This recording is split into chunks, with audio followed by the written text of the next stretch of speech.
8-10 રસોઈ બોલતા હતા કે રોજ આપણે 8-10 ભક્તો 5100 આવી સેવા આપતા હોય અને એને બોલાવ્યા. અમે 500 વાળાને અહીંથી અમે નથી કીધું કે તમે જાઓ, તમે આરતીમાં જાઓ એવું અમે એલાઉન્સ નથી થયું, પણ અમને કીધું હોય કે ભાઈ અમારા સગા આવ્યા છે, આજની અમારી રસોઈ છે અને આપણી છૂટ આપી હતી કે ઈષ્ટ મિત્ર સગાવાળા લાવજો, તો એ બોલાવે એનો પ્રશ્ન હોય, આપણો નહીં. એટલે કોઈ એવું નહીં વિચારવાનું કે અમે 1000 આપ્યા તો અમારે નામ ન આવ્યું અને 500 વાળા કેમ આરતી કરવા ગયા. એ આરતી કરવાવાળાને યજમાન પરિવારે બોલાવેલા હોય, અમે નહીં. એટલે એ કોઈ ખોટું મનમાં કાંઈ વિચારતા નહીં.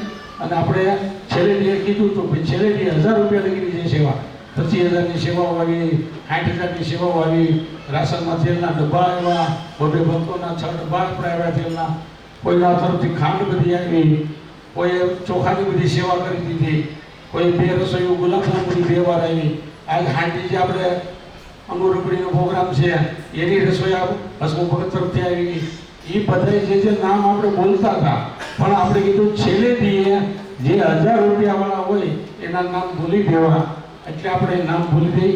આમાં ઘણા નામ એવા છે કે હું ભૂલી ગયો છું, છતાં પણ કીધું આજે ફરીવાર બોલી દઈ કે જેથી કોઈને ખોટી ગલતફહેમી ન થાય અને ભક્તો રાજી થાય. તો 1100 રૂપિયા ધીરુ ભગત ભુવાના આવેલા છે, 1100 રૂપિયા વિનોદભાઈ પરસોત્તમભાઈ ચૌહાણના આવેલા છે, 1100 રૂપિયા રતિભાઈ નરસિંહભાઈ બાવીસીના આવેલા છે, 2100 રૂપિયા ગંગાસભાઈ રામજીભાઈના આવેલા છે, 1100 રૂપિયા મનનભાઈ કિશોરભાઈ રોલિયાના આવેલા છે, 2121 રૂપિયા રાઘવ ભગત રણછોડભાઈ પડસાળાના આવેલા છે, 1111 રમેશભાઈ રૈયાભાઈ સાવલિયાના આવેલા છે, 87ના આવેલા છે, 1100 રૂપિયા મનસુખ ભગત રાદડિયાના આવેલા છે, 2121 રૂપિયા દિવ્યેશ ભગત કિશોર ભગત ગેડિયાના આવેલા છે, 1100 રૂપિયા હંસાબેન ભોળાભાઈ રંગોલિયાના આવેલા છે, 2500 રૂપિયા જયશ્રીબેન શાંતિલાલ ઠાકના આવેલા છે, 2100 રૂપિયા કિશોરભાઈ વિનુભાઈ સાવલિયાના આવેલા છે, 2100 રૂપિયા હિતેશ ભગત સખવાળાના આવેલા છે, 1100 રૂપિયા ચંપાબેન જીવજીભાઈ ભુવાના આવેલા છે, 1100 રૂપિયા પ્રાચીભાઈ બાલાળાના આવેલા છે, 1100 રૂપિયા જીતુભાઈ તથા જયસુભાઈ મંગલાના આવેલા છે, 1100 રૂપિયા વિજયાબેન વિઠ્ઠલભાઈ રામાણીના આવેલા છે, 1100 રૂપિયા ધીરુભાઈ શામજીભાઈના આવેલા છે, 1100 રૂપિયા ધ્રુવ હિરેનભાઈ વેગળના આવેલા છે, 2100 રૂપિયા બાલુભાઈ ઠાકરસિંહભાઈ ભુવાના આવેલા છે, 1100 રૂપિયા શારદાબેન મનસુખભાઈ પડસાળાના આવેલા છે, 2500 રૂપિયા અક્ષરધામ નિવાસી શારદાબેન ગોપાલભાઈ ચૌહાણના આવેલા છે, 1001 મનસુખભાઈ શંભુભાઈ નસીકના આવેલા છે, 1100 રૂપિયા કાંતાબેન વિઠ્ઠલભાઈ ચોટિયાના આવેલા છે, 1100 રૂપિયા ઉર્વિશાબેન મયુરકુમારના આવેલા છે, 1100 રૂપિયા સોનલબેન ફળીદાસ રંગોલિયાના આવેલા છે, 1100 રૂપિયા હંસાબેન શામજીભાઈ રાદડિયાના આવેલા છે, 1100 રૂપિયા નવીનભાઈ ગોવિંદભાઈ કાછા બિલીમોરાના આવેલા છે, 1100 રૂપિયા અમૃત ભગતના આવેલા છે, 2100 રૂપિયા પ્રભાબેન જયંતિભાઈ વાળદોડિયાના આવેલા છે, 1100 રૂપિયા કૈલાસબેન વાલજીભાઈ રામોલિયાના આવેલા છે, 1100 રૂપિયા શાંતાબેન રવજીભાઈ રામોલિયાના આવેલા છે, 1100 રૂપિયા રંજનબેન રાજેશભાઈ દાનાણીના આવેલા છે, 1100 રૂપિયા શ્વેતા ઇલેક્ટ્રિક દિનેશભાઈના આવેલા છે, 1111 શૈલેષભાઈ ખોડાભાઈ હાથીગઢવાળાના આવેલા છે, 1100 રૂપિયા મુક્તાબેન ભક્તિબેન વાલજીભાઈ ઠુમર કુકાવાવાળાના આવેલા છે, 1100 રૂપિયા મનસુખભાઈ વૈકુંઠધામ સોસાયટીવાળાના આવેલા, 1000 ક્રિશભાઈ ગોવિંદભાઈના આવેલા છે, 1100 રૂપિયા મુક્તાબેન મનસુખભાઈ રાદડિયાના આવેલા છે, 1100 રૂપિયા રસીલાબેન રામભાઈ ઠુમર કુકાવાવાળાના આવેલા છે, ફૂલાની છે, 1100 રૂપિયા સંગીતાબેન વિપુલભાઈ સાણસરીવાળાના આવેલા છે ફુલારમાં. તો ભક્તો અત્યાર સુધીની જે સેવાઓ આવી છે, આ જે રસોઈયું ફુલાર અને પેલી આપણે પ્રસાદી 2100 રૂપિયાની એ સિવાયના છે એ બધાના બોલ આપણે ભૂલી ગયા હતા. બધી રસોઈવાળાના કાંઈ ભૂલી ગયેલા છીએ. આ જે નવી સેવાઓ આવી એટલી જ આજે આપણે યાદી બોલ્યા છીએ. બાકી આમાં છતાં પણ કોઈ ભક્તો છે આ તો જો હું તો ભલે એક લાઉડ સ્પીકરની જોડે બોલું છું, બાકી હેડ તો સામે બેઠા 2 જણા જે લખેલું આવે એ વાંચી દઉં છું. માટે કોઈ વિચારતા નહીં કે મારા કેમ આમ કરો છો. મેં કાંઈ કીધું ભાઈ અને સંચાલન કીધું છે. એટલે મને ખબર છે હું અત્યારે સો એલાઉન્સર નથી, પણ ભક્તોના માન આપી અને આ કામ કર્યું છે. માટે આમાં છતાં પણ કાંઈ કોઈ યોગ મંડળથી અમારાથી અમારો સ્વભાવ રમૂજી છે અને આનંદમાં કોઈને કાંઈ કહેવાય ગયું હોય બહેનો ભાઈઓ કોઈ દીકરીઓને તો બધાય રાજી રહેજો. આપણે આવા નવા સમયના કરવા છે. ભક્તો નાના હતા, 17 વર્ષ પછી એને આ કાર્યક્રમ ગોઠવેલો છે. અને છતાં એને જો આપણે પ્રોત્સાહન આપશો તો એ ભક્તો સામે ચાલીને આપણને કહેવા જોઈએ કે ભાઈ 17 વર્ષ ભલે ચાલ્યા ગયા, હવે આપણે એટલા વર્ષ જવા નથી દેવા, પણ અમારે આથી મોટો કાર્યક્રમ થાય એવા આપણે એને બધાને રૂડા આશીર્વાદ આપી.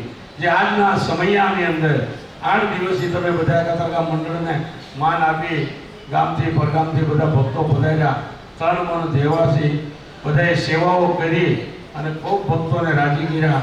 આપણે વિચારી કે કાંઈ કેવડી સેવાઓ અને કેટલી બધાની આવતી હતી. એક પરિવારમાં પોતાનું નામની સેવાઓ, પોતાના ધર્મપત્નીની સેવાઓ, પોતાના સંતાનોની સેવાઓ, આ બધાએ પોતે કોઈ નામ માટે નથી સેવા કરી, પણ ભગવાન અને ભગવાનના ભક્તોને રાજી કરવા માટે આ સેવા કરી.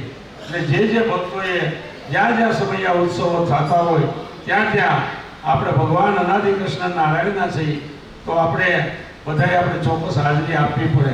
અને જ્યાં ભક્તોએ અહીંયા પધારી તન મન ધન અને પોતાનો કિંમતી સમય આપી અને પધાર્યા, ભક્તો બધા રાજી થયા, ભગવાન રાજી થયા. એ બદલ બધા ભક્તોને, ભાઈઓ બહેનોને ભગવાન ખૂબ ધંધામાં ધન સંપત્તિ આપે, ધંધામાં બરકત આપે, શરીરે બધાને હાજર કરવા નિરોગી રાખે અને આવા નવા ધર્મ કાર્ય કરવાની કાયમ માટે પ્રેરણા કરે. અને કાલે જે આપણે વાત થઈ કે ભક્તાશ્રીએ પણ કીધું કે 2 એકાદશીના ભજન થાય છે તો વિશેષ વદ આઠમ એટલે કે જે આપણે શ્વેતાજરી જન્મ જયંતિ છે તો તે દિવસના એક વિશેષ હવે સભાઓ થશે. તો જે ભક્તો કતારગામમાં મંડળમાં જે મોબાઈલમાં ઇન્વોલ્વ ન થયેલા હોય એ પોતાનો મોબાઈલ નંબર અહીંયા કાઉન્ટર પર ચીમન બાપુમાં લખાવતા જાય, જેથી કરીને કોની ઘેરે સભા છે, તે દિવસે 11 છે, તે દિવસે શ્વેતાજરી જયંતિની સભા છે એ આપણે બધાને જાણ થાય. તો જે આ ભક્તો આવો આનંદ ઉત્સાહથી આપણે એને પ્રસંગ બનાવ્યો અને તમે બધા આવી દીપાયું, ભગવાન તમને બધાને ખૂબ સુખી રાખે, ધન સંપત્તિ આપે, કુટુંબની રક્ષા કરે, શરણમાં રાખી સંભાળે, બધાને મોક્ષના અધિકારી બનાવે. અને આ નાના ભક્તોને છે, ભક્તો નાના છે થોડા, પણ કાર્ય મોટું કરવાનું એને હોવા બીડું ઝડકું. અને આપણે બધાએ જાણીએ છીએ, આજે 8 દિવસથી જાહેરાતો કરી છે કે અવિરત સેવાનો પ્રવાહ ચાલુ છે. અને ભગવાને જે આપણને સંપત્તિ આપી એમાં બધા ભક્તોએ પેટ ભરી અને કોઈ પણ કારણ નિમિત્ત બનાવી પણ અને બધાને સેવાઓ કરી. મહારાજ જે પૈસો દેવો ને અને કાળજું કાઢવું નહીં બરોબર છે. પૈસો દેવો અને કાળજું કાઢવું બરોબર છે, પણ આ ભક્તોને ભગવાનનો એ બોધ છે કે રૂપિયો રડો ખર્ચીને પણ સમયા ઉત્સવ કરવા કે જે સમયાની અંદર કોઈ આપણા ઈષ્ટ મિત્ર, આડોશ પાડોશ, સગા સંબંધીઓ એના પેટની અંદર ભગવાનનો પ્રસાદ જાય અને ભગવાન એનું રૂડું કરે. આપણે એનું કાંઈ આપણે આપણી સંપત્તિમાંથી નથી દેવાનું. દેવાવાળો 1000 હાથવાળો છે. આપણે તો ખાલી આંગળી ચીંધવાની કે ભાઈ તમે પધારો. અમારે કથા છે, આજે ઘણા પરિવાર એવા છે કે હું તો જો ભાઈ દાંત કાઢવા કહું છું, આનંદ કરવા, કે આજે સગા સંબંધીઓ સવારે મને પૂછવામાં આવ્યું, મને કે મારે બધાના વેવાય આવે, તમારે વેવાય કેમ ન થતા? એ તો ભાઈ હું પાછો નવરો ન હોય, મારે કંઈ અમુક નાટક ન થાય કીધું. એટલે ભાઈ અમારે જમાઈ દીકરી આવી છે આજે, એમાં ઘણા વેવાઈઓ આવે, અમારા મહેન્દ્ર પપ્પાની બધા આવે, કેવી મોજ કરે યારની. બોલો મારા હું કરું બાલકૃષ્ણ પારંપરિક અવસરમાં લઈ આવો હુકમ એવો મોજ કરો. પછી બધું ભાણકાર એ શું મારે ક્યાં પાંચી દેવા બધા કરાવી દીધી કે બધાને. બોલો કે મારી એક ગુલાબ જાંબુ ખવડાવે, બોલો કે મારે અંગુરબડી ખવડાવે. હવે આ બે માણસને ફેર ફતોડી ફરવા દીધા આપણે પલવને ગીતા બેનને, તો એને આપણે કાલ કરીને પાંચીનો ખર્ચો દઈ દીધો. આપણે તો એટલું બેસી ગયું હે મંદિરમાં 200-700 બધાને હડકાવાનું ન હોય. કોઈ રસોડામાં સંતો મહારી હોય, કોઈ ઓફિસનો સંભાળવામાં હોય, કોઈ મારી ઘરે આદરવામાં હોય, કોઈ બહારના મહેમાનને આગતા સ્વાગતામાં હોય, એમ બધાનો અલગ અલગ હોય. એમ આપને એ ભગતે કીધું કે ફેર ફદોડી ફરી હોય તો મફત નહીં. કંઈક ઘરના કે 5000 લખાઈ ગયો નહીં, એક 32,000 ભાગમાં આવ્યા છે હો, પોથીમાં 32,000 આવ્યા. એ કે રસોઈના 5100 લખો. તો એ ભગત શું કે ખબર 5100માં વીડિયામાં આવી. એ કે તો વીડિયામાં હોય તો એ કે તો આખી રસોઈ દઈ દેવી પડે, બધા ભક્તો આપણા તરફથી જમે. તો ગઈકાલની રસોઈ એ આપણે બળવંત ભગતને એની તરફથી હતી. એકવાર એને જોરદાર તાલીમથી વધારી. બાકી વિશેષ આજે જે કાંઈ કહેવાનું છે એ બધું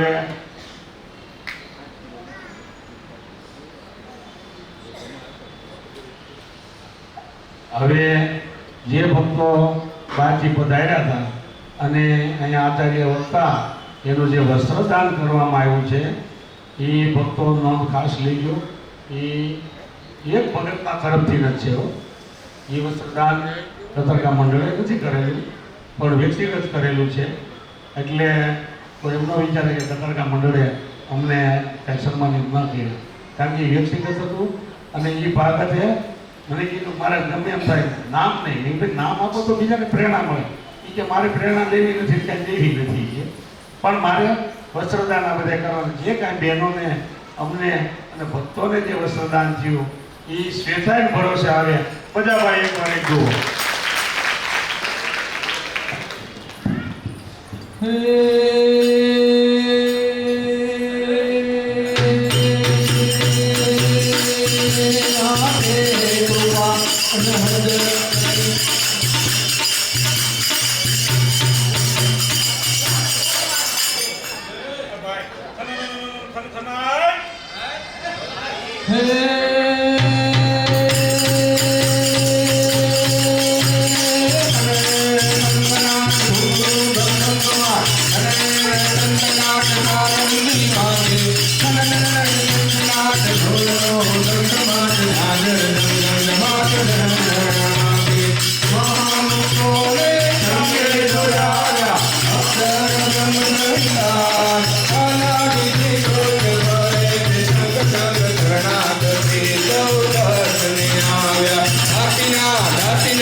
ભગવાનની જય.